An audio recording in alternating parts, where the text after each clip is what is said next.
How's it going, everybody? It is your favorite apostates. I'm McKay. I'm Jordan. And here we are doing something that we honestly didn't think that we would do. I'm eating my words. Jordan is eating her words. A lot of you Not happily, might I add. Begrudgingly, she's eating her words.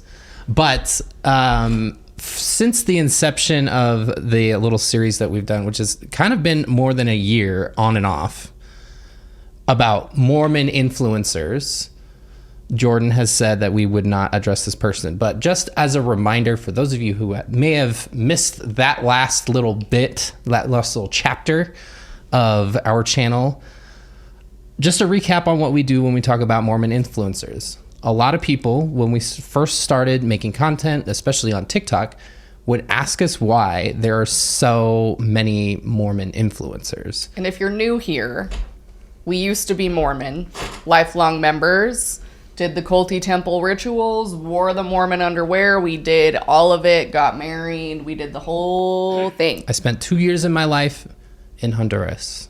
On a mission. He even worked for the church. Yep. So we were deep in it, which is why we talk about this. Yeah. And at first, when we were asked that question, we were like, what are you talking about? I guess I don't really know. But then as we examined it further, there really are a lot of Mormon influencers. So we just like to kind of give people a little idea who these people are and everything like that. And there are a couple topics which we will bring up that we will talk about more at length, that will paint more of a picture as to why we think it's important that people are aware of this. Primarily being active Mormon influencers in the Page family. Jordan Page is a very active member. They go to the temple constantly. They go to the church constantly, which means that they are no doubt paying their tithing, which is what we always come back to as the primary principle here, is that if you support these influencers, then you're supporting the Mormon church. And the Mormon church actively oppresses many groups and is racist and homophobic and toxic. So, and abusive, and covers up nasty behavior. Yeah, a lot of it gets swept under the rug. And just as a preface, we say this all the time, it's not the Mormons that we don't like. And everybody says, I've never met a Mormon that I don't like. And I wholeheartedly agree with that, honestly. Very nice. We've also come in contact with a lot of Mormons who antagonize us and hate us and have told us to kill ourselves, and we deserve to spend eternity our life in outer darkness. Yeah, and in misery. And we're a waste of life force. They can be the same people, unfortunately. But we're not going to do that today. Like, yes. I'm not here to say that Jordan Page is just this horrible fucking human being, because I don't think she is. I don't agree with her beliefs. I don't agree that she pays this money to an organization that is actively oppressing and harming people. And I don't agree with any of that. But we're not going to discount the fact that she's extremely fucking smart. Yeah. She's extremely fucking successful. I mean, she's built her business from the ground up, and it is massive. Yeah. And so there's very much something to be said about the fact that, especially a Mormon woman going into these spaces and doing what most Mormon women weren't doing at the time when she started picking up steam with her blog a few years ago. And so I'm willing to give credit where credit is due, okay? I'm willing to do that. I don't think she's a horrible person, but there are some things that are concerning that we've got to talk about. And so it's unfair of us to hold her to a different standard than we hold any of the other influencers. So this isn't meant to dog on her and rag on her. Obviously, we have our opinions. The other things that we have in here, if it's alleged, we will tell you. To be quite honest, I don't anticipate that this video will stay up, if I'm being completely honest. We have heard things, and yeah, we do not wish that anybody uses YouTube or whatever to dodge criticism. Because criticism, and I made sure to suss out anything that seemed like speculation. So anything that is alleged, it will be very little. I don't want to spread misinformation about people for the sake of views or anything like that. So I tried my best to just include the facts. I didn't want any sort of speculation or anything like that, because it's unfair. Because people, it's just pointless that people do that stuff, and then you can't trust anything that anybody says. So it's commentary. Yeah. Everything that we have is protected under fair use. We're not using any videos. Yeah. So we've done our due diligence in this area, but that does not mean that this won't get taken down. I fully expect to get a letter. So if that does happen, we will deal with that. But until then, we're here. And also let me say that, as is with every other influencer, and you guys don't do this anyway, but do not contact them. Do not reach out to her. Do not reach out to her family. Do not comment on anything she does. Do not share information. In the snark community, they call it don't touch the poop. Don't touch the poop. There are people who have shared like photos of her house and address and things on the internet, and that's not appropriate. Don't do that. I get that you don't like her or whatever, but she does have kids. We're also not going to show any faces of any of the kids, as we never have, generally speaking, except for on a handful of occasions where it was really challenging not to. Yeah. And so we have covered all of our bases and are being very respectful as much as we possibly can. So just keep that in mind. There's no excuse to comment on her shit or message her or tag her in things. Like, I'm sure she's gonna see it. Y'all don't have to make the effort. She's gonna fucking watch it, or she'll have somebody on her team watch it. Yep. So she's got friends and fans and all these sorts of people. So she's a huge influencer. So does she care about her opinions? I don't think so. But don't feel like you got to draw her attention here, because it's going to happen. So there's our large caveats for this video. There's the little start to it. We want to give the whole story. So we will give a little resume of who they are and everything like that. And I feel like I did a pretty good job of just telling it like it is and not editorializing. I will do a little bit of that. But most of the information that I've got about them comes directly from the blog. Fun, Cheaper, Free is the name of the blog, but we are talking about Jordan and Bubba Page. So if that ever comes up, there are some other things that we will mention. So try to follow along, but it is a little bit... it's immense. Okay, so to start from the top, let's just introduce each of our people we are detailing, starting with Jordan Page. Jordan was born Jordan Lee Francis. Oh my gosh, she was born 8th. March 8th? Yeah, I know, right? March 8th. She has my name and was born the day after me. 1986 in the Dalles, Oregon. Pretty sure it's pronounced the Dalles, and she made it a point in the blog. It is the Dalles. Not Not Dallas. sure why. Not Dallas, not Dalles, the Dalles, Oregon. All right. She went to, she didn't really include anything about like her childhood or anything. I didn't feel the need to look into it too hard because that's just really extensive. But she grew up there, I'm assuming, and then ended up going to, as she dubs it, the big city, or Provo, to go to BYU in 2004. I'm not really sure if she graduated from there. Her LinkedIn says recreation management, therapeutic, recreational therapy, but it did not list a degree. I saw something on her blog where she talked about being in college, but I don't know if she finished. So she talked about it. Yeah. Though. So which is just fine. She's got the experience, I also went to college and I have not finished. There's always time to go back and to finish it up, so who cares? No shade. But at this point, there's not really any reason to. At some point during her time at BYU, she didn't say what year it was. I looked at a couple different things, and she just said when she was in college. But it sounds like with the timeline, it probably was what would have been like her senior or junior year even. She went on a humanitarian trip to a leprosy colony in the south of India for 5 weeks. Here is where she ended up falling in love with this little girl who she said looked like Halle Berry and was the inspiration for one of her kids' names, was the same name as this little girl. We will also not be discussing. We're not going to discuss that, but anyway, it is kind of an interesting little anecdote that was such a big moment in her life. That was not a Mormon mission, though. That was just it was not. It was only trip. 5 weeks. Okay. It was just a service. Just want to clarify. Humanitarian thing. She began blogging as a hobby to share coupons and frugal tips.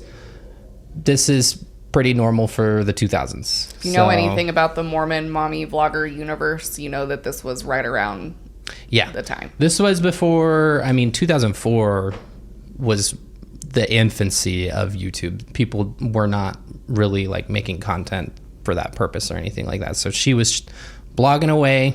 A lot of people did it. Next, we've got Bubba Page. That's the name that he chooses to go by. He goes by his nickname. His real name is Brant Page. He was born July 31st, 1983. Another summer baby. What's good? In the Bay Area. It didn't specify exactly where, but yeah. He served a full-time mission in Rio Grande do Sul, Brazil, from 2002 until 2004. And then after that, and maybe a little bit before that, he attended BYU and received a bachelor's in communication. Well, I think he speaks fluent Portuguese. He does, because he went to Brazil. So, definitely an interesting thing. It feels offensive for me to call him mission. Bubba. I know it, but I understand it because Brant is kind of. I respect people's names and what they want to go by, so we will call him by that name. But it does feel weird. Seems something that I call my kid. So. I know it feels like I'm being offensive, but not intending to be. Anyway, so the story of them together is what we'll get to next, and it is a little extensive. But the two of them met officially during Jordan's sophomore year at BYU, and I think that puts Bubba at just after, maybe he had been there for a year or something like that, because she went in 2004. So I'm assuming that he had been there for about a year. I guess if he had done a year before he went to BYU, then it wouldn't be his freshman year. But anyway, at that time, they had the 19-year-old age requirement for going on a mission. So a lot of men would go to school for a year and then go on their mission because of that gap year. That's what I did, even though by the time that I was eligible to serve a mission, they had changed the age requirement to 18 for men and 19 for women. And that remains the same today. Yeah, that's how it is today. They said that they hit it off, but were quick to friend zone each other. Their words, not mine. Where they stayed for about 2 years until after Jordan's return from her humanitarian trip to India. She says that this is what proved to Bubba that she had a little bit of substance to her, and that's when they began to date. Only about a year after that was when they were married, and she says she was just barely 21 when they got married, in what looks like the Mount Timpanogos Temple here in Utah, down in Utah County. Let's just clarify that because they got married in the temple means that they had to have the temple recommend a question interview, which includes various things. McKay will put the list on the screen, and you are welcome to pause to read them at this time. But the basics being that you support the church no matter what the church does, and you support the church leaders no matter what they say, and you're paying 10% of whatever you make to the church. And so undoubtedly they wouldn't be able to get married in the temple if those things were not happening. Yeah. That's also probably when Jordan went through the temple for the first time and got her magical Mormon underwear, as you guys like to call it. The Garmies. The Garmies, because Bubba would have already had his for when he went on his mission. And so she probably went through at that time. So they both have been through the culty temple ceremonies and still actively participate in them. There you go. After their wedding, they both worked full-time, and they lived in a townhome in Salt Lake City, and hoped to build their dream home at some point. Those dreams began to come to fruition in 2008 when they started building a home that they intended on buying. and up until what they dub as their financial disaster. Those are their words. Their words. That she uses it. She abbreviates it FD. Anybody who's a freeb knows it. What's a freeb? Somebody who loves her blog, Fun, Cheap, or Free. She calls them that freebs. That is what she calls them, and they lovingly have adopted that nickname. So they poured all of their life savings into this property and were keen to secure a loan in 2000 at the start of 2009. At the end of 2008, though, Bubba was pretty dissatisfied with his work situation.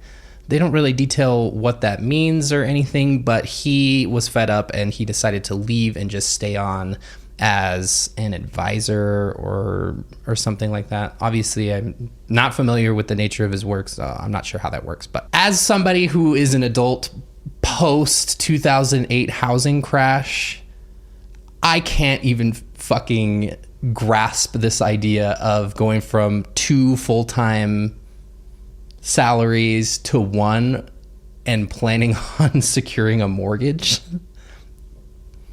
But obviously I don't really, that era of the United States before 2008 is something that I don't even know anything about. But he left this company with intentions to found a new company called Launch Leads, which is a B2B, obviously leads and appointment setting service, which eventually became wildly successful. But Jen Shaw, kind of like Jen Shaw. Crossover episode. Except they're not going to jail, so awkward. Oops. Anyway, but everybody knows when you're starting things like this, it can take years before you start really consistently bringing in money. So they essentially at that point had one income. And then, so that was at the end of 2008. And then, as we all know who were around us, that was a really big year for presidential election. In January 2009, President Barack Obama was inaugurated, and a lot of stuff went into motion to help the crashing economy. Now, in this situation, Jordan's words were, when Obama came into office, everything changed. So at that moment, it seems like she's kind of blaming everything on that. But thanks, Obama. Did you watch the news? This wasn't exactly like a overnight kind of thing. You had to have known some of that stuff. But anyway, at this point, the Pages could no longer afford the mortgage that they were about to sign on. Bubba was only at his old company as a consultant. Jordan was pregnant with their first child at this time, and they were all out of money that they had already poured into the property that they could no longer afford. So all their savings was gone. They even had renters that were lined up to move into their townhome. I think they had gotten rid of their other lease, and they had to just be like, sorry, we don't have a house for you anymore, which I can imagine is probably just devastating that you would have to have that conversation with somebody. But they had no savings. They had over $15,000 in debt. They had one reliable income of just $30,000 a year. It must have been an awful time, but they put their noses to the grindstone. They were able to pay off that debt in just 1 year, which is impressive. I'm not going to even lie. We paid off that much. We paid off $20,000 a year. But we didn't live in our own home. It's true. So that's the difference. I don't know. On a $30,000 a year, I don't understand how they did that. I really don't. 50% of your income is going to debt. So that's extreme, to say the least. Jordan adopted a lot of techniques that earned her the title of one of TLC's extreme cheapskates. In the episode that they did on her, one of those things that she did was rationing 40 rolls of toilet paper for the entire year for their family of 5. You can see in this photo one of her kids that we will blur the face of with sticky notes on the toilet with every person's assigned toilet Everybody's paper. ration. Oh my God. Yeah. And diluting apple juice. Baking cookie dough in the hot car so as to not use electricity to power the oven or heat the house. It was also nearly expired. She's interesting about expired food. She kind of gets a bad rap online for being willing to kind of dance on the line of whether food is expired or not. And then, which I will admit there is some nuance there. It's not always. Anyway, I just have OCD, so I can't empathize Jordan does there. not but empathize at all. There's also this article that just highlighted one of the other things. If you watch the TLC episode, I'm pretty sure it's still on YouTube. Yeah, you can find it on YouTube. That's right. Cheapest mom in America rations food reveals she bought pigs for family and killed them to eat bacon all year. So that is exactly what happened. They bought pigs and killed them, which it's not like. Yeah, that's it. People backyard in Utah all the time. Yeah. It's not a surprising thing to me. So as a headline for the Sun, that definitely makes sense. So they're very. Crazy, yeah, they are frugality to the max. Yeah. Especially in this mode. I mean, they absolutely stretched every single penny. So they continued this trend and they were in need of expanding their living space because they were having kids. At this point, today they have 8 kids. So they were having kids pretty consistently over the years. So when they began searching for a home after a couple years, they were looking at. Starts making money, right? Yeah, I'm not sure that he was really making that much money quite yet. But when they were searching for a home, they were looking at 2 to 3 houses per week for 18 months, which is dedication, to say the least. It's a long time. It's crazy. I cannot imagine spending 18 months looking for a house. I don't even think with the recent market, how it's been, people spend that long. I could be wrong because we're not in the market for a house. Because we cannot afford that. Anyway, eventually their diligence paid off and they were able to find a house that was valued at $1 million that they ended up paying $450,000 for, less than half of its value. Furthermore, they were able to. This house was big enough that they could fit and they could sell the bottom half to her parents for half the price. So they ended up in half of $1 million home for $225,000. Unbelievable. That's unbelievable. So it's just a short sale.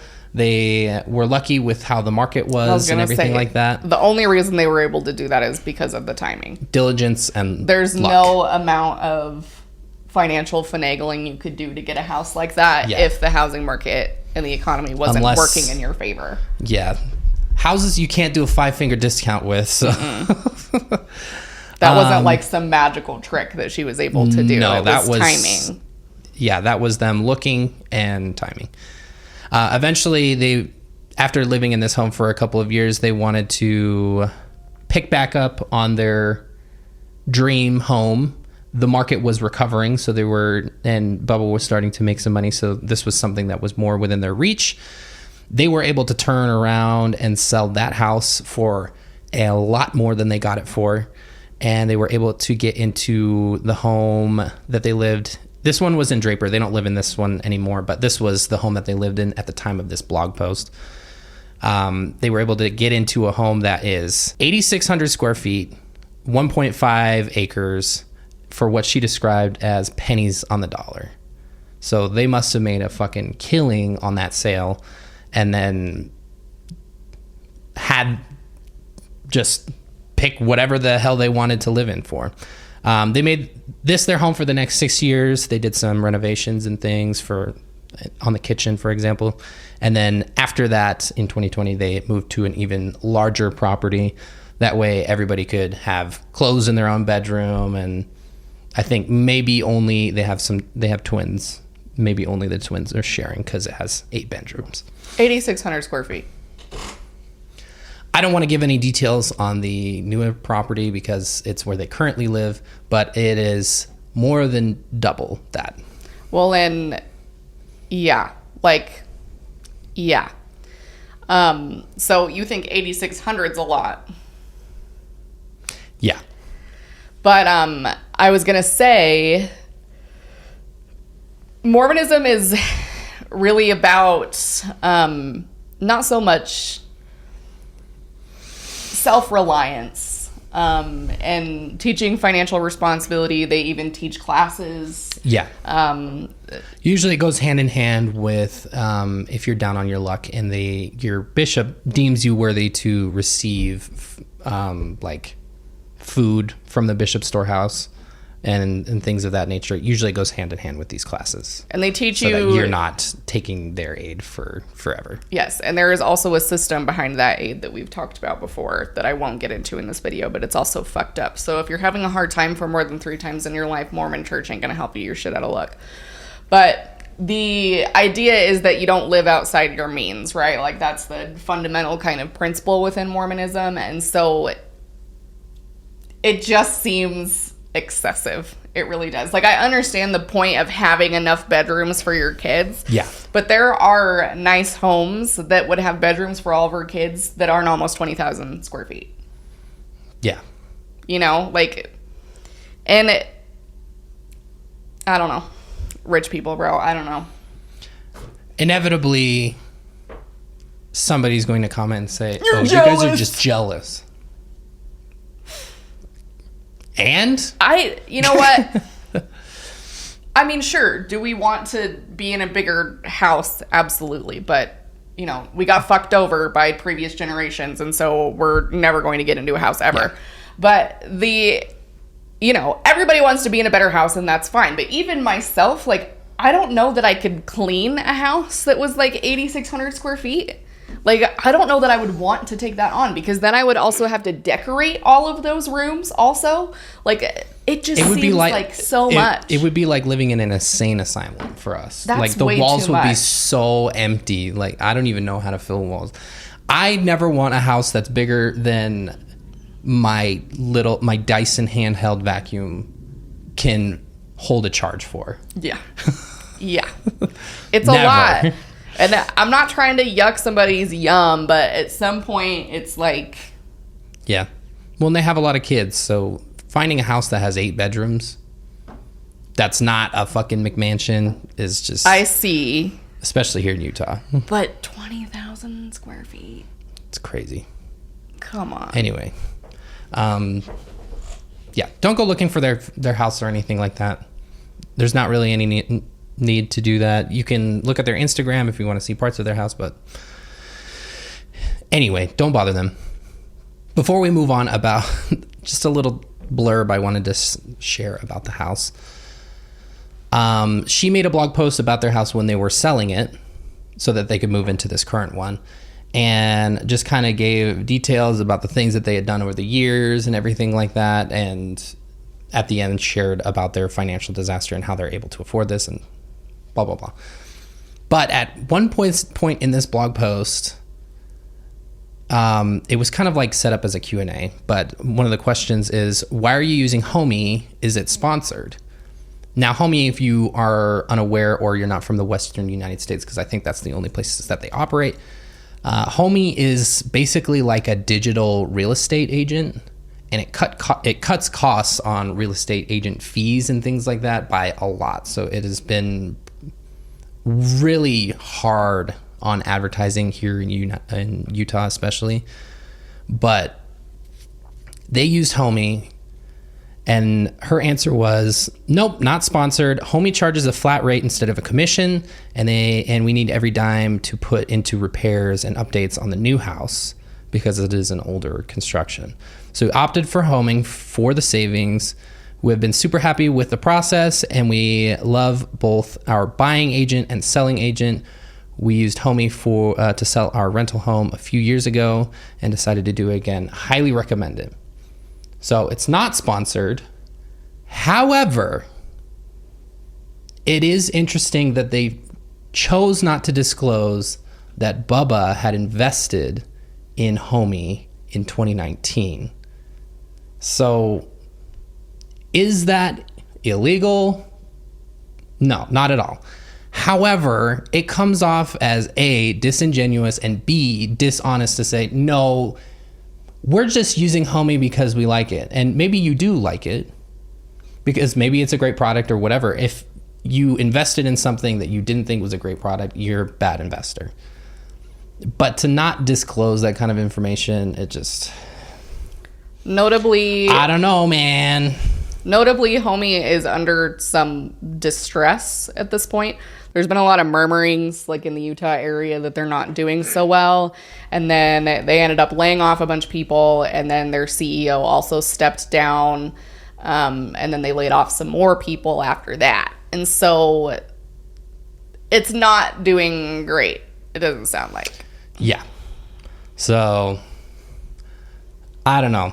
I thought that was pretty scummy that they did that. Honestly, get a good deal. But if you're going to tell your followers, hey, I'm just using this because I like it and not because I have a vested interest, that's really dishonest. It's lying by omission is still lying. Yeah. Just because she skirted it because they didn't ask if they had invested in it. They asked if it was sponsored. Yeah. And so she totally... They didn't ask if we were invested in it or we had some sort of thing with them. 100%. So I don't have to tell them that we do. Yep. Which is... Anyway. So Fun, Cheap, Cheaper, Free, Jordan's blog, as we know it today, was officially launched in 2011 after their financial disaster, where Jordan shared success stories and tips for other people to be able to do the same. This brand eventually evolved into what we know now as the Page Company, which owns a couple other things, namely a cooking blog called Shelf Cooking, which is all about using stuff that you already have on hand to be able to make Save meals money. And things like that, which I'm sure is really big with Mormons because you have to rotate your year-long food storage that the leaders of the church told you to have in case there was a disaster. So that's just built right in. It's a fucking great idea, honestly. I'm always looking for something to cook, and we don't always have a lot of shit in our house to do it with. They also have a productivity boot camp, a budget boot camp, a cookbook that they sell on the website, planners, and other things of that nature. She's appeared on daytime talk shows and things like that to discuss her frugal tips. Rachel Ray, Today's Show, Dr. Phil. Open the door or I'm going to throw rocks through your windows, you dumb whore. She does a lot of stuff on her Instagram as far as like productivity stuff goes. She gives tips and then she gives financial stuff. And then,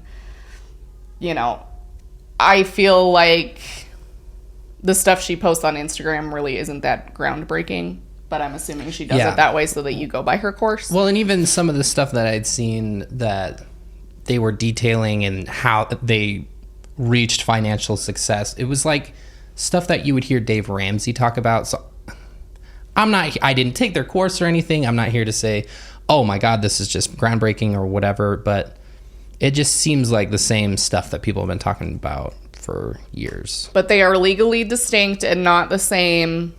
There are similarities, as with probably many other budgeting folks. Yeah. That's a really good way to get us. There are a million ways to skin a cat. Who am I to say which is the correct way? They made a blog post specifically talking about why and how they make money through the blog. And she talked about monetization, which... no shade here. We do the same with our YouTube channel. If you want to make money, that's how you do it. They absolutely fuck it up with the ads. There is just so many ads, which... it's like one of those cooking websites, where you click on for a recipe and then you're assaulted with ads and it's I give up, and then you just don't even get what you needed to get. You have to there's only 5 paragraphs, but you got to scroll a mile to get to the bottom, and then you scroll past it because 5 different ads popping out at you. Yeah, it's a lot. So if you want to go there, use an ad blocker so you can see the content. But yeah, they do a lot of ads, and more power to them, because you should monetize your work. So the other way that they monetize is through their Instagram, similar to other Mormon mommy vlog influencers that have large followings. Similar to us, technically. Yeah. We do the same thing. Yeah. I mean, I don't care if people have sponsors as long as they like truly support and endorse what the sponsor is instead of just taking on whatever comes your way, because we turn down 90% of the sponsorships that we get offered because we don't do that. We don't feel right about recommending a product that like we don't use or that we don't 100% stand behind. And so, which is why that our only products are at this point are sex toys. So that's fun. Check out our Instagram for more information on that right now. So anywho, the other way that they make money, obviously, is sponsorships. They have sponsors on their YouTube videos. I'm sure they have sponsors on their Instagram. And then when they actually do like live events and parties, they've done a handful of those. Those are also sponsored. So lots of sponsors. So I took down some of them. McKay will scroll them across the screen, but let me just... So there's a lot, but I want to talk about the ones that stand out the most. And so number one is Disneyland. She's had multiple posts sponsored with Disneyland, which means that, yes, she goes to Disneyland probably at a significantly reduced cost or for free. Which is surprising to me that they need advertising. I don't feel like they need advertising for Disneyland, but... It's not like whatever. A frequent thing, but I think I saw but it on still, there once, yeah. at least. Once, maybe twice. There's also Homey. There's also Vivint, which is a massive security company that's also really big here. They also do solar. They do solar. Loopy cases, which are really popular. Chatbooks, which is actually a company that I'm pretty sure was started here. Yes. Chick-fil-A. Never seen Chick-fil-A sponsor somebody or offer... Yeah. And not even like a local franchise, like Chick-fil-A corporate. At least, yeah. I mean, they posted an advertisement, and I don't know. Allegedly, they were sponsored by Chick-fil-A, let's say. Smith's Grocery, GE Lighting, Lending Tree, Swig, which is a huge soda company here in Utah. We'll throw up a little talk about picture. Let's see, some hotels like Staybridge Suites, Great Wolf Lodge, Minky Couture, which is really discouraging because we love Minky. Intuit Turbo / Mint, Mountain America Credit Union. Let's see. Not my credit union, thank God. Gab, which they're absolutely in love with. Shine Cosmetics is a really big one. They actually paid for one of their cruises. Holy shit. Rad Swim, I think, is a Mormon influencer that's like adjacent to her, and so she posts about them a lot. And let's see, Hard Rock Hotel sponsored them also once. Leapfrog, there was a... Damn, like the Leap Pad or whatever. Little learning toys. Fetch Rewards, she posts about Fetch Rewards like constantly. Mixers, which is, I think that's also... That's an MLM. It's an MLM-ish, but it's... I can't remember who was started in Utah or Idaho. But it's very popular, and it's like powdered drink stuff that like makes you more tolerable while you're on your period. That's like one example. Oh, man. So that's my opinion on it anyway. And yeah, those are like the big ones. Lily Jade, Audible at one point... Even Steven Sandwiches, Sweet Tooth Fairy. Yeah. So those are some of the big ones. The crossover between Jordan and a lot of other Mormon influencers is pretty extensive. She is the nucleus of our Mormon influencer multiverse, I swear to God. Yeah, she's like the center. And so she also posted something about Lash Next Door, which if you've watched our Brooklyn and Bailey video, then you will know that is Brooklyn and Bailey's makeup mascara brand. She's also been in some posts with, or went on a trip or something with Mindy McKnight, which is Brooklyn and Bailey's mom. And so another example of Mormon influencers crossing over. Mingling. Yeah. Yeah. So they're making a killing off of this brand.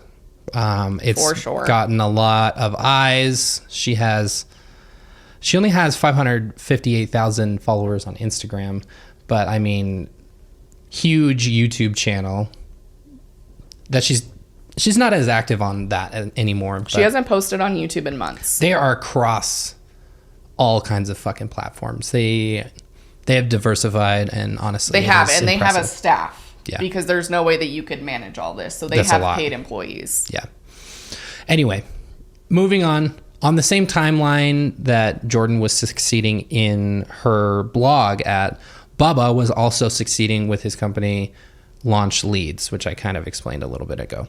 Launch Leads soon after gave way to Quota Deck, which later rebranded as Outro.com, which has already shut down since. Like, I went to Outro.com because he had it listed on his LinkedIn, and it was like transitioning off of your SSRIs thing. I was like, why the fuck is he invested in this? And then I realized it had already been nuked and somebody else had picked it up.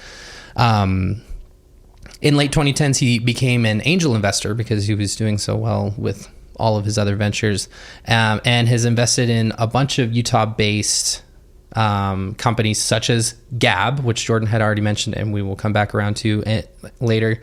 It's a kid-friendly mobile phone company, and that has been successful enough that they've launched a safe, kid-friendly music streaming service. Gab is very popular around very here. popular. I used to be a teacher, and those like safer phone devices are becoming super popular again. Like, yeah. You know, back in our day, smartphone, we had Firefly. For those of you out there, did you have a Firefly? I'm gonna like throw you back into some nostalgia. Some of us just didn't have a phone. So. My parents were divorced, so that's the only reason I had it. But it's like the same idea as, you know, protecting kids and keeping them from unrestricted internet access, which I fully support. Allow me to say, as a therapist intern who currently sees teens and works in that dynamic. Yeah. Unrestricted internet access for teens is not, and for kids is not a good idea. So I support parents who are trying to protect their kids in that way. Honestly, I should not have seen as many people die on the internet as I had before the age of 19. So, and we didn't even have the internet and social media for half of our lives. Yeah, most of it. Like the problem, it's harder for today's kids because it's always been there. It's always been there. Yeah. For real. So that's what Bubba was doing. In 2020, he ended up selling Launch Leads in March of 2020, right at the beginning of the pandemic. And that he became co-founder of the Page Company with Jordan. So the Page Company technically is really just in its infancy, but up until that point, it was just fun, cheap, or free. The thing with fun, cheap, or free is in the beginning, it was authentically their lifestyle, as they were making do with what they had as people who did not have a lot of money and had many children. And so in that time and space, it makes sense. Now the Pages are at least probably multimillionaires. And so the whole fun, cheap, or free ideology doesn't really sit as well with me personally. Yeah. It is kind of the financial expert approach where they start out poor and then they get rich and then they tell you how to become rich. And so I can see from that perspective before people come for me in the comments. But it's hard to...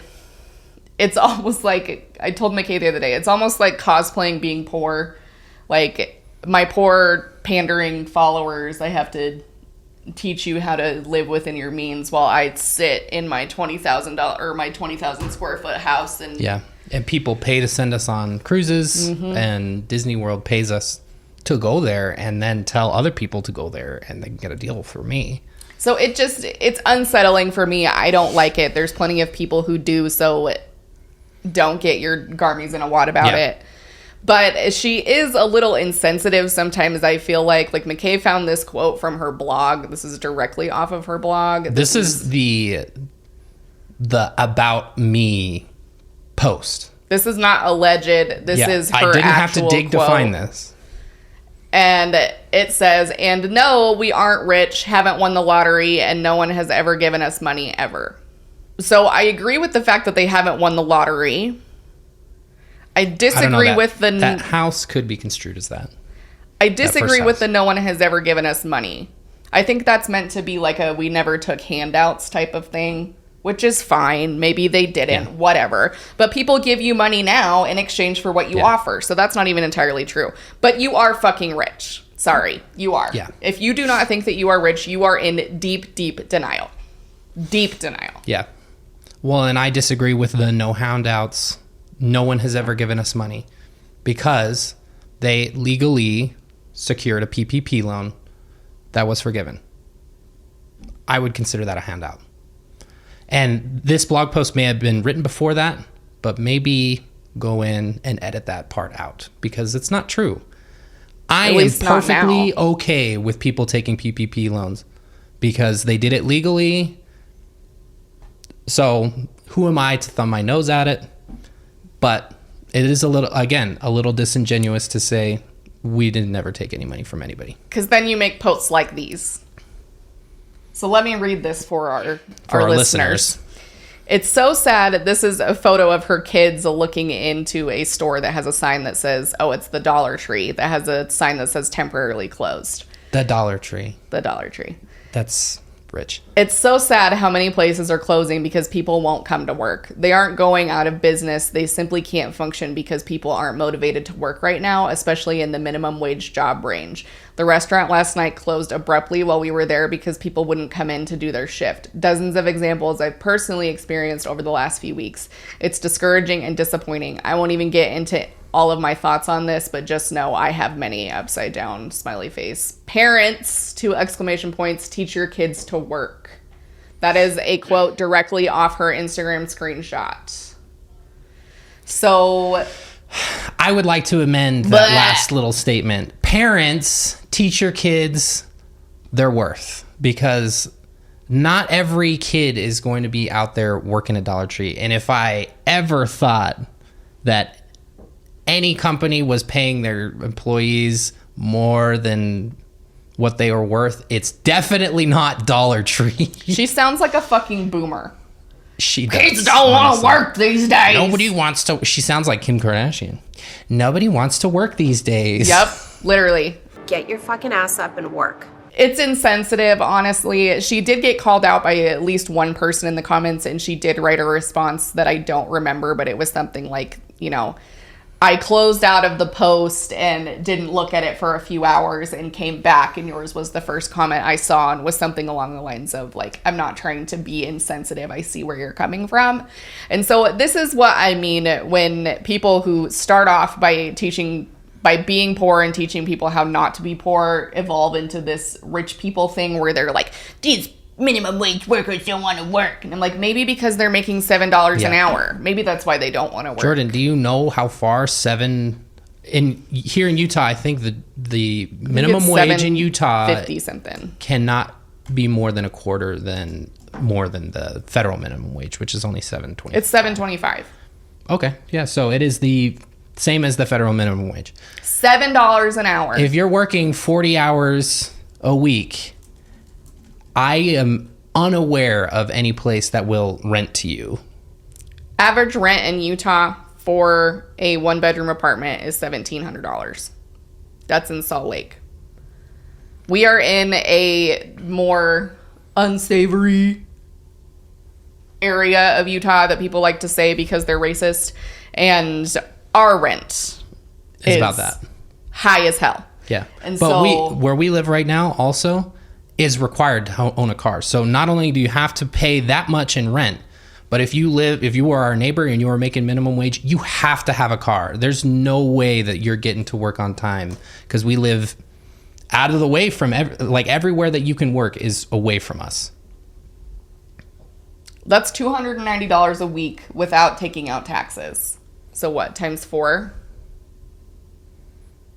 That's $1,100 a month. You can't even that's gross pay too. Without even taxes. So don't So come you for have me. to luck out and find somebody who's willing to rent you a room. You have to have roommates. Yep. Or live with your parents, which isn't always ideal. There's just such insensitivity to it, and the whole boomer mindset of you guys just don't work, which is why you're never going to get into a house because you don't save money, and you sound like a boomer. You are so out of touch. Like, you do not have any room to say fucking anything about minimum wage or jobs if you're not providing them. If you make more than $1 million a year, you get to shut the fuck up and sit in the corner. Do not tell me a goddamn thing about minimum wage and people not wanting to work. God. I don't know if she makes or how much they make. That's not something that's I'm interested in. I don't know how much money they make. So, but it's just they live in $1 million home. So I mean, complaining that you're not able to go to the Dollar Tree and you just blaming it on your fellow man. Like, there's so much that goes on beyond what you see. Just do a little bit of critical thinking and you'll be able to figure that out. Okay, so to break away a little bit from the talk of finances and things of that nature, obviously the main reason why we are talking about this is because they are both lifelong members of the Mormon Church. And from everything that I can tell, they are exemplary millennial Mormons in every way that I could find, honestly. Bubba served a mission. They were married in the temple. They have kids. They attend church regularly. They hold callings. They make faith the part of their social media, and part of their brand, honestly. And they have put together resources and did a Q&A for the Freebs on their YouTube channel. So cringe. I watched the whole thing, and I'm not really going to... There's a lot of substance to it, and just like a lot of personal experiences and everything like that. I'm not here to invalidate anybody's personal experience, but just a few of the things that they shared. Like, obviously, it was really clear that Bubba was a hardworking missionary because I could see missionary mode. It was on. Activated immediately. Yeah, and he had all the talking points and everything like that, and the heart, and it was really respectable because it seems like he worked hard as a missionary. And Jordan didn't have that missionary experience, but she was still really enthusiastic about the stuff that she knew. In that live stream, she actually revealed that she wasn't nearly so firm in their faith until about 2 years before this live stream had happened. This live stream is about 5 years old at this point. So around 7 years ago, she really kind of gained a testimony about the Mormon Church. But they shared a couple of the standardized half-truths that the Mormon Church gives to their members to give to other people to be missionaries. They talk about how the Book of Mormon is all about Jesus, which is really disingenuous to say because it is not all about Jesus. There's a lot of narrative and stuff like that. It's supposed to testify of Jesus. There's a lot of ugly shit in there too. Yeah, and I know a lot of people disagree with that, but I'm just telling you as it is. Our opinion.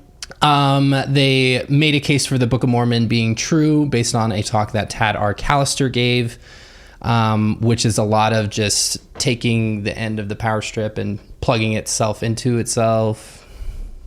So there was that.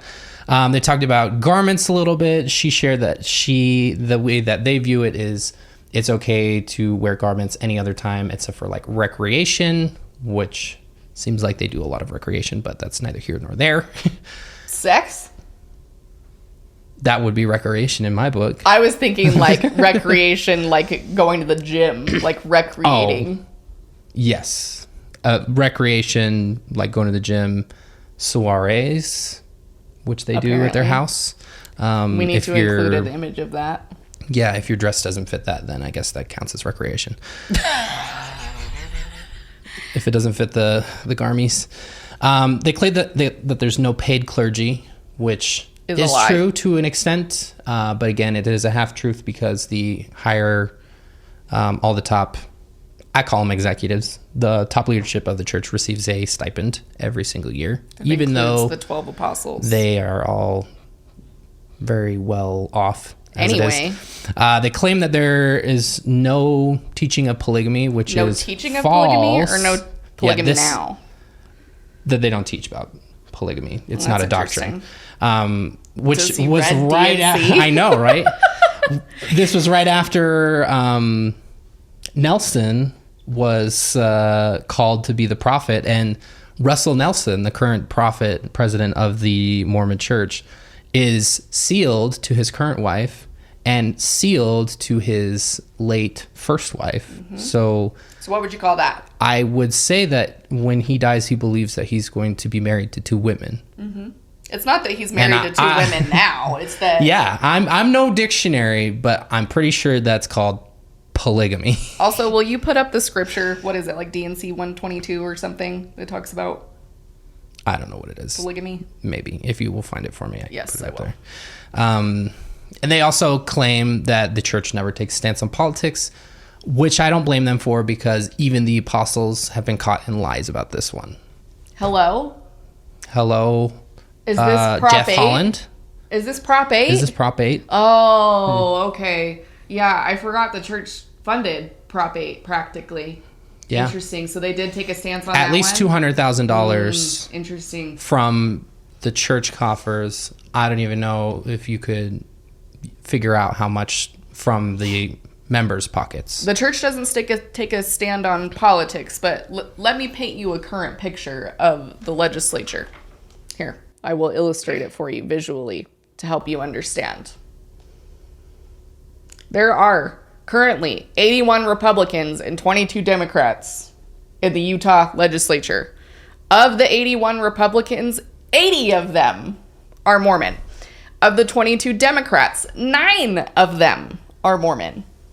McKay will just throw up some headlines about what's going through the state right now. And if those aren't Mormon-sponsored issues, I don't know what to fucking tell you. Yeah. I am not okay with our fucking legislature right now. I hate it here. Anyway, moving on, both Bubba and Jordan on their respective Instagram pages share photos of them attending the temple regularly. I think on Bubba's, the last one that I saw was in July, but I know that the Snark sub referred to Temple Tuesday, which leads me to believe that they're attending pretty regularly. And as we always talk about the requirements to get into the temple, because there are the church meetings that, quote unquote, everybody is welcome to visit.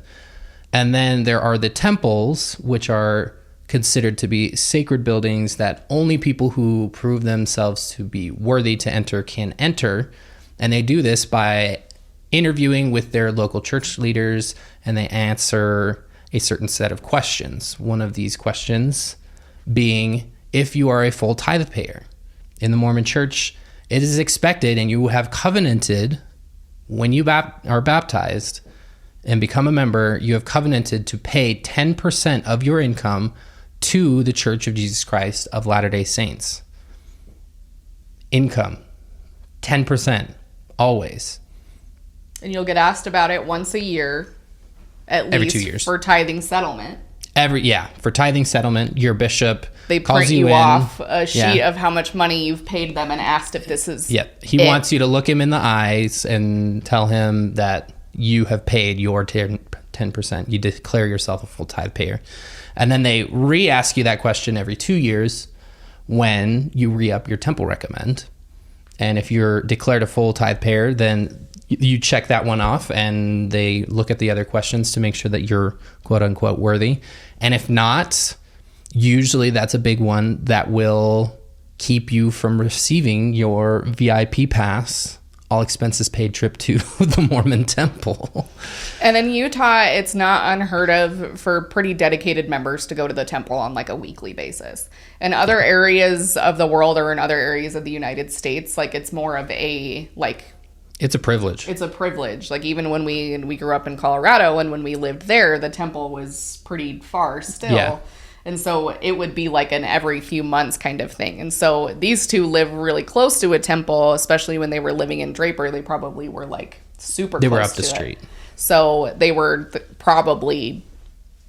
The ease of getting there isn't a problem generally for people in Utah because there are so many temples. Yeah. And so it's unsurprising to me that they go often. Yeah. Also, can we But- talk about the screenshot on this photo or the hashtags on this photo? That's weird.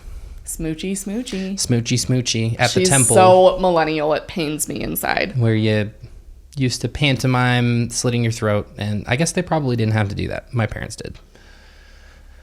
Anyway, that is on the whole a bad thing. Obviously, we've talked about some of the things that the Mormon legislature, the Utah state legislature is doing, and those things bleed into the ideologies of the members. The church is vehemently against marriage equality. And despite what they have done recently, where they finally caved, there are other motives behind that. They do not approve of same-sex marriage, of anything that involves the LGBTQ plus umbrella, and all of the things that have to do with that. They've recently excommunicated gay couples who were actively attending church and wanted to participate. Yeah, because it is a sin, and they're not going to back down from that. The church has historically had racist doctrines baked into scripture and things that prophets say and everything, and they have never addressed any of those things that the prophets say, more than saying that is his opinion and it is not something that we believe today, when in all honesty, a lot of these things were super, super harmful to a lot of people for being a now small but worldwide church. Up until 1978, black men were not allowed the same privileges as white men to hold the priesthood. And by extension, black women and black men were not allowed to enter the temple to do the same thing that the white members were doing. This was only not even 50 years. Was it 50 years ago? Not even 50 years ago. They also, there's all kinds of those things baked within Mormonism, even within the scriptures, but they also did things historically that were not great, including sealing a black woman to Joseph Smith, which means tying them together for eternity as a servant was the word. Not as a spouse. That was used as a servant. And so Joseph Smith being the founding prophet of the church. And so it's not a secret Even Brigham that it's Young, problematic. Even Brigham Young said that slavery was ordained of God. So is he a prophet or is he a man? Yeah. Is he speaking for God right there? Because it sounds like he was. So there's things like that. Toxic purity culture that has absolutely ruined people's lives and their outlook on sex and things of that nature. If you want to find out about the toxic and harmful things that the Mormon church teaches, there is a wealth of things that we could tell you, but we're going to keep it short. This 10% that they are giving to the Mormon church helps perpetuate that. It most times doesn't even go toward the building up of the kingdom. It goes toward investment portfolios that the church has so Real that they estate. can hoard wealth and they can continue Billions. well into the future to be able to operate and spread harm like they have in the past. Friendly reminder that the church has hundreds of billions of dollars. So they're second only to the Bill and Melinda Gates Foundation as far as wealth goes. So Yeah. They keep that outbid in them on real estate sometimes. yeah. So something else that's important to bring up is that Jordan is, like we said, the center of kind of the Mormon influencer universe, if you will. I would say maybe Rachel Parcell, the Parcell sisters were kind of the OGs, I feel like, but Jordan is more center stage and connected, in my opinion. We'll probably have to make a video on the Parcells at some point, but we've made a video on none other than famous musicians and talented artists that exist within the church. If you'd like to watch that, that's out there. But this is none other than Donny Osmond. If you didn't know, the Osmonds are Mormon. And of course, Jordan would be best friends with Donny Osmond, and this is just a regular occurrence for them to hang out. Besties. Besties. Like Tiffany. She also has some other relationships with other Mormon influencers who we have talked with or talked about before. One of them being Ruby Frankie from 8 Passengers. And that just opens up a whole new branch of Mormon influencer connections, because a lot of Ruby's family, they all do family vlogging. Here's Jordan with her bestie, Ruby, and Mr. Worldwide. We have to throw up that new picture. I know, I found a new picture. I didn't know it existed up until now. Ruby and April and Davy. April and Davy are really connected with them also. So there's another crossover there. Here's another photo of the three of them. That's April in the middle. And then Ruby on the end. They went on a trip to Italy together in addition to the trip to Thailand. This girls is trip. they all went, I think, but this is one of the photos because they went to Italy together. And then they did parties often. Like if you look at this caption, didn't know how excited Bubba Page was about 8 Passengers smoked ribs. And so presumably they spent time together probably as families, especially if they're going on trips together and whatnot. And then a lovely final remark from Jordan Page about 8 Passengers. 8 Passengers, can I just carry you in my back pocket for the rest of my life so you can take pictures of me pretending that I don't know you're taking pictures of me? So it sounds like Jordan and Ruby were pretty close. Yeah, which I didn't know. At this point in time, it's safe to say that Jordan lives in distortion, and I highly doubt that they are friends anymore. So I don't want to negatively associate them now, because They probably Ruby don't has talk gone now. off of the fucking rails in this little I imagine Jordan shenanigans wouldn't that touch she's her doing. with a 10-foot pole Yeah. at this point. You wonder where I've been on my vlogs? You wonder why I left YouTube? It's to save my kids.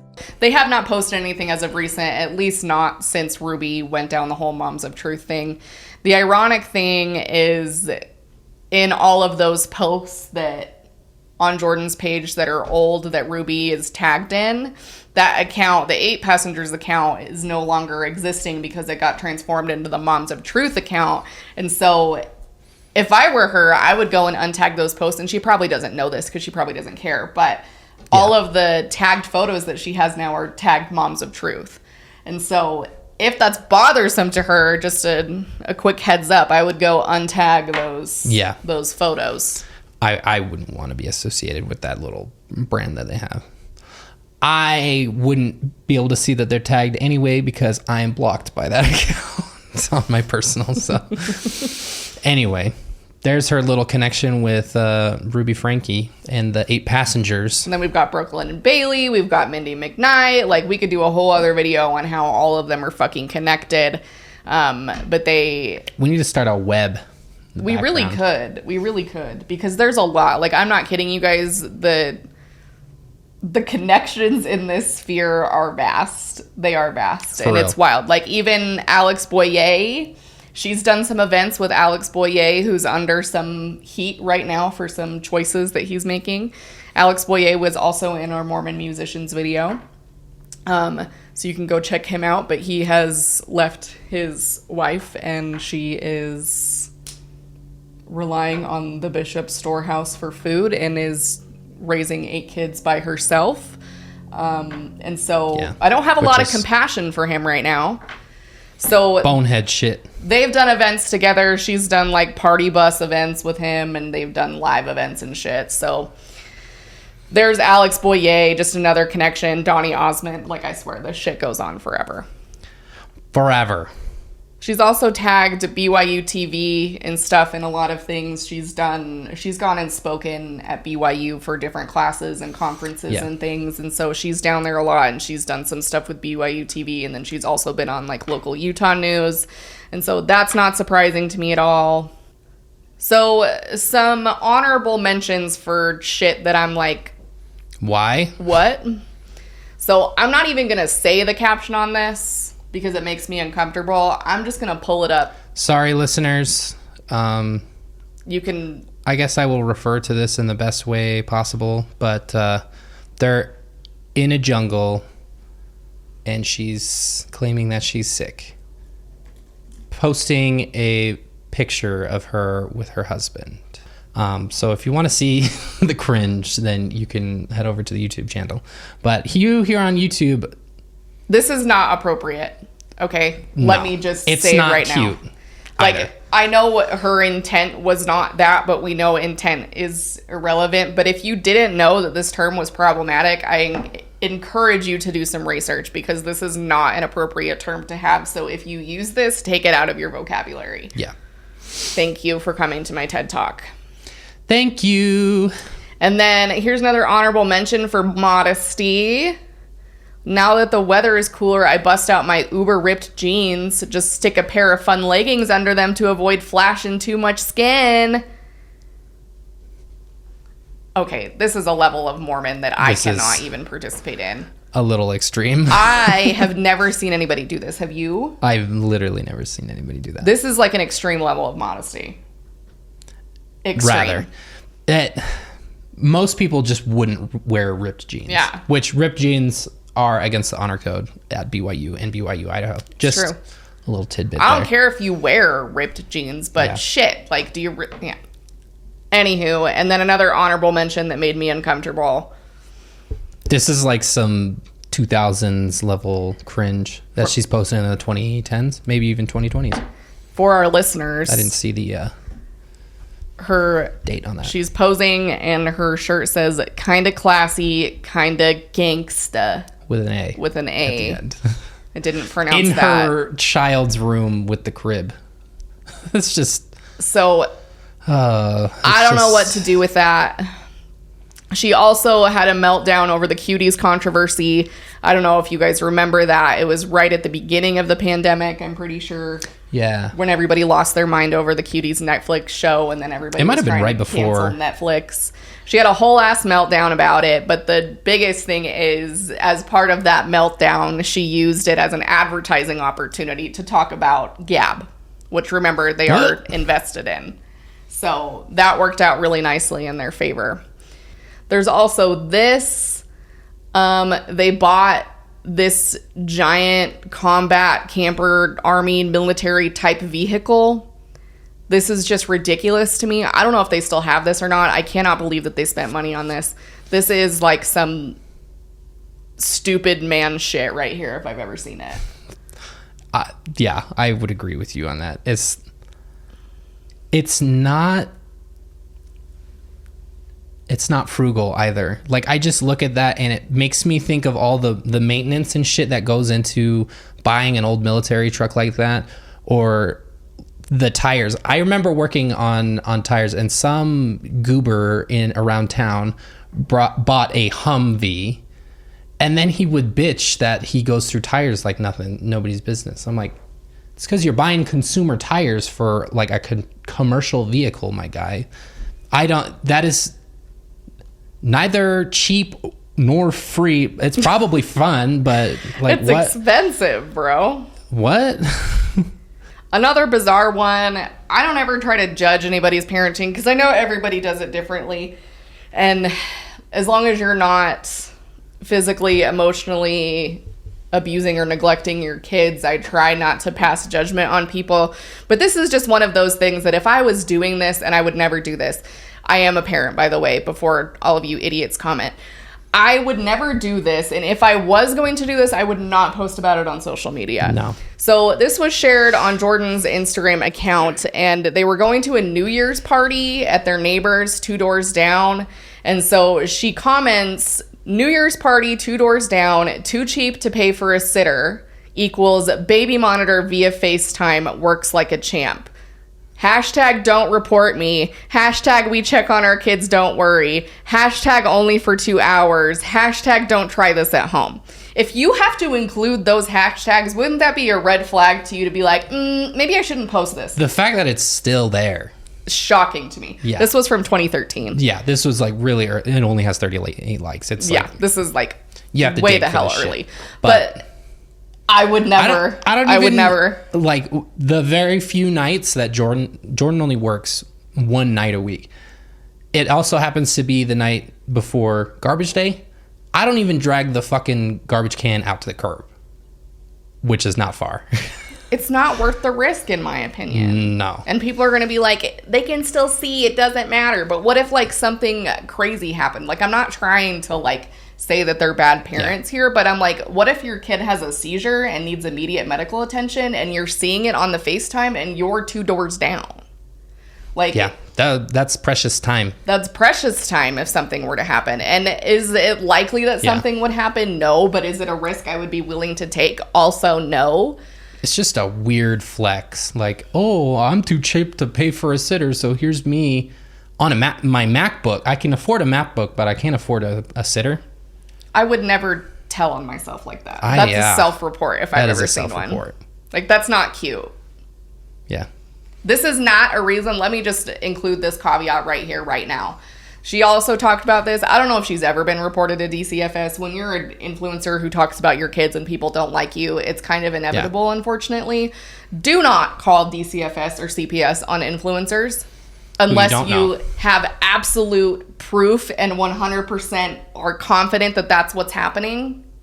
If you do not know the family and do not witness them and are adjacent to them in their real actual life, do not call DCFS. DCFS is fucking drowning and understaffed and underqualified to deal with 90% of what they see as it is. Do not waste their time on people who do not need to have DCFS go to their house. That is a waste of resources, and all it does is fuel these people persecution complexes. That's all it is. It's the same thing with all the other fundies. Jill Rodriguez, 8 Passengers, all of them. It just fuels their complex that we're, tried by the Lord and people just hate us, and it doesn't help anybody. Like, I can't express that enough. If it's something that you're like, maybe I should call, you can call DCFS and say, hey, in this hypothetical situation, is this something I would need to report? And you can ask them without actually making a report. But it just drives me nuts. It drives me nuts as a social worker to be in this space and to have people do this and use these resources for things that don't need to happen when we're already strapped in this field as it is for the kids who actually need DCFS to intervene. Yeah. Like, don't fucking do that.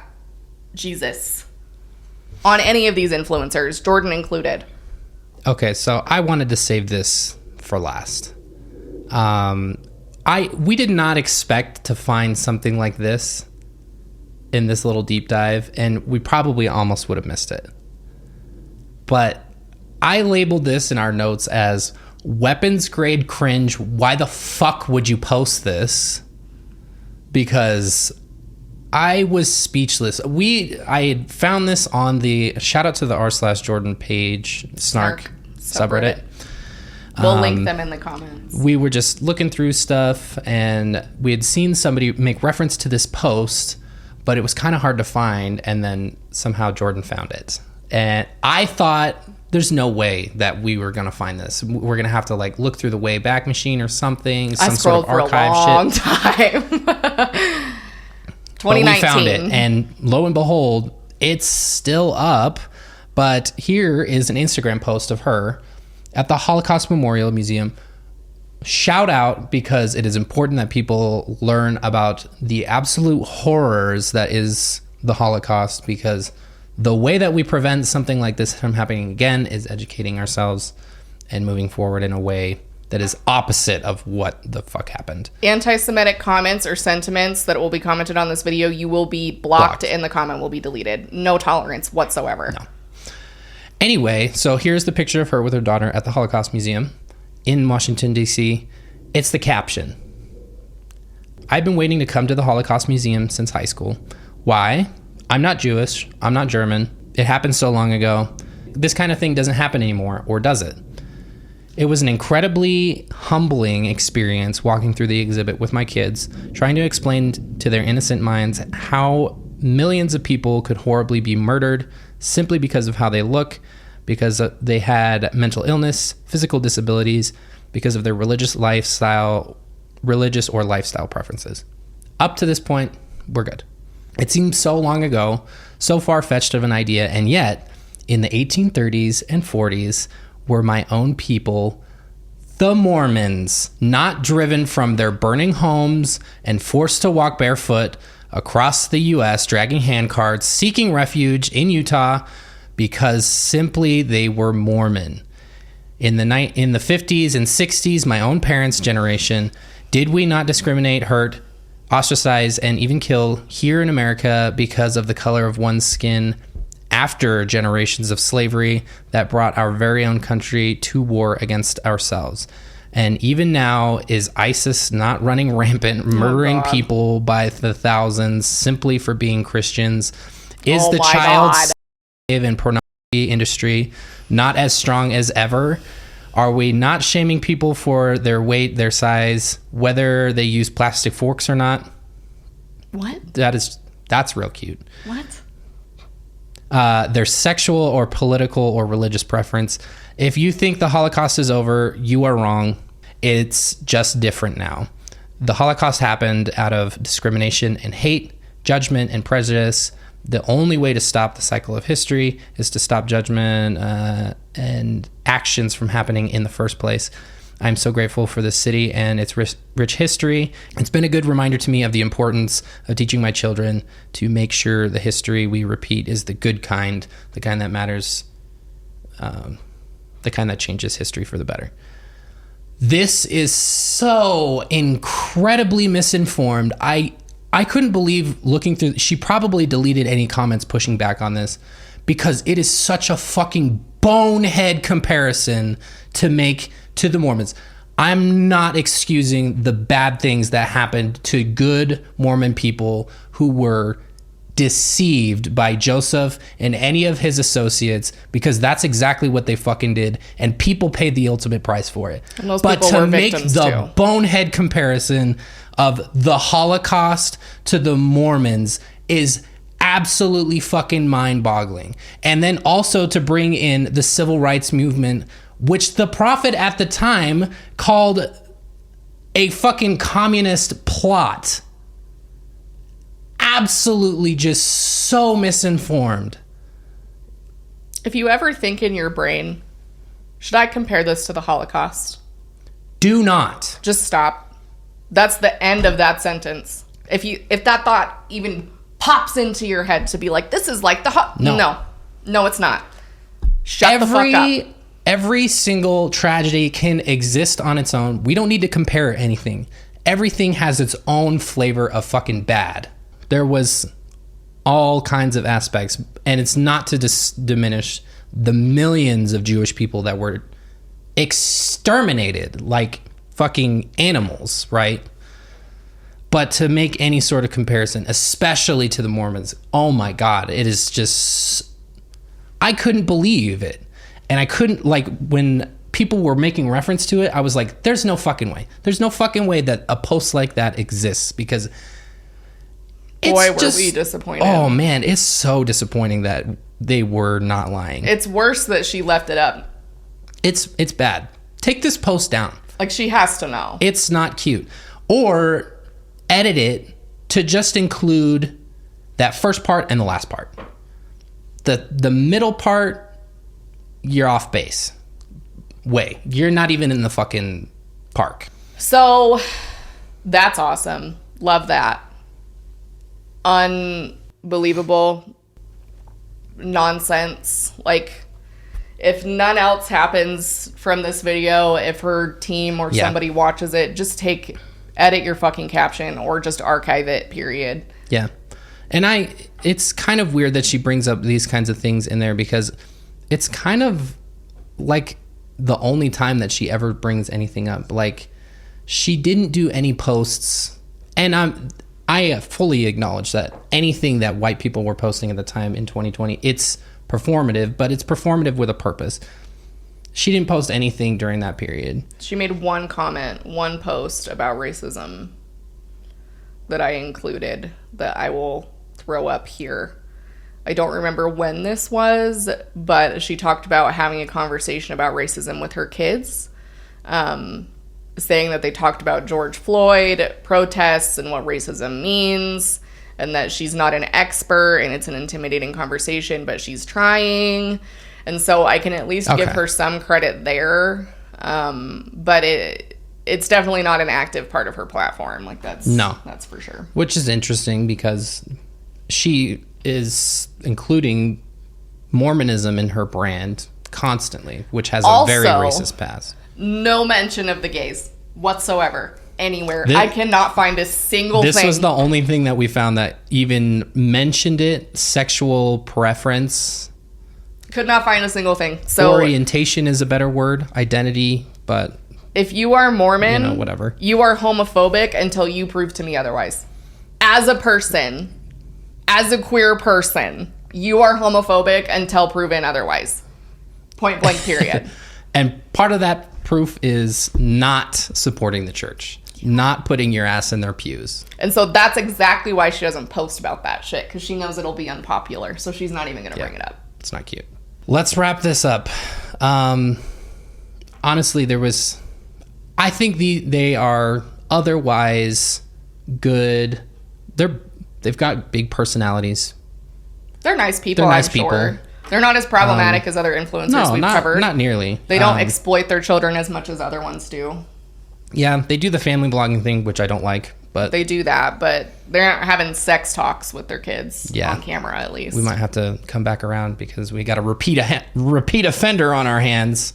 So stay tuned for maybe another video about that. But so let me just say, I don't know if this video is going to stay up or not. If we do get some kind of legal threat, even if it doesn't mean anything, I will probably lean into taking it down, just because we are not rich people that can afford a legal team to fight something like this, even if it is covered under fair use. And so if you'd like to support us, because this took a lot of time, energy, and effort, go subscribe/join our Patreon. There are exclusive things. Check out our patrons things. Who are moving up the screen right now. There are exclusive things you can get access to, exclusive videos that aren't public on the channel. You can also join and become a member of the YouTube channel if you prefer to do that. But both of those ways helps us continue to be able to do this. These videos take a lot of time, and we don't have a lot of time on our hands. And so we're super grateful for you guys for supporting us in that way, so that we can. And for sticking around. So that we can produce content like this, because we haven't been to as much lately. And so we're getting back into it and wanted to come back with a bang, which is why we chose to do this topic. So for the rest of you, hit that subscribe button if this is content that you'd like to see more of. It definitely helps us. If you'd like to follow along with us, we have a giveaway currently running over on our Instagram that we'll talk about in our next episode. So if you want to get in on it early, you can go check it out over on Instagram. Otherwise, you can just wait for the next episode. If you're listening, that ad won't run. But anyway, you can find us at Jordan and McKay on Instagram and TikTok. We also have a Discord, which is really awesome, which I've been largely neglecting. So shout out to the Discord, because there are other people. Shout out to our mods. Hanging out. Shout out to our mods, because they're really cool people, and they help run us with all that stuff, run all that stuff for us. So join us for our streams. We're starting up a new season of The Bachelor of Provo. The Provo's most eligible, Jordan. Yes, legally distinct. Legally The distinct. Bachelor. Anyway, we love you all. Thank you all for sticking around, and we'll see you next time.